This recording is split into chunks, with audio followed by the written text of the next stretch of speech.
लेकिन औकात में हम आपसे बहुत बड़े हैं। आपके जैसे औकात वाले लोग हमारे सामने बैठ नहीं पाएंगे। शुरू से लेके आज तक कंट्रोवर्सी में रहना आप चाहे हैं। कंट्रोवर्सी किस वजह से आपको फायदे भी बहुत मिले हैं।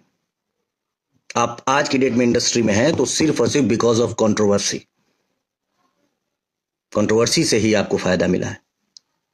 हम बिल्कुल कंट्रोवर्सी में नहीं रहना चाहते हैं, लेकिन हम सभी भाइयों की आप औकात देखे हैं। तो का हाल बा भाई लोग। आज के हमारे वीडियो बनावे का मकसद रहा है रितेश पांडे के ऊपर कि वो अब खेसारी भैया से अपन औकात बड़ा बताओ ना। बोलता ना कि खेसारी भैया के औकात उनकर आगे कुछ नहीं किए और रितेश पांडे का औकात खेसारी लाल यादव से ज़्यादा बा। वो गाना का भुलाइल भटकल चल गई 1 बिलियन, अब सबसे अपन औकात बड़ा कर ही लगना।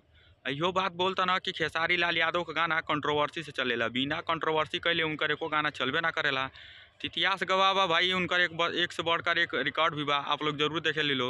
अगर कंट्रोवर्सी से गाना चले तो उनके क्यों रोकले थोड़ी बा, उनके भी अपन कंट्रोवर्सी से गाना चलाओ के चाहिए। बाकी आप लोग इस वीडियो में बताइए कमेंट करके कि कौन सही है कौन गलत, केकर गाना कंट्रोवर्सी चलेला केकर पावर से चलेला। उनकर कब गाना आवेला कब जाला कि उनको पते ना चलेला रितेश पांडे के। आज ऐसा ही खेसारी भैया का गाना रिलीज होला तो हल्का मचा देला। उनके अभी तो गाना रिलीज भई रहा रसियन वाला, कितना लोग जानल। तो जाके देखस खेसारी लाल यादव का गाना 4 नंबर पर ट्रेंड करता है।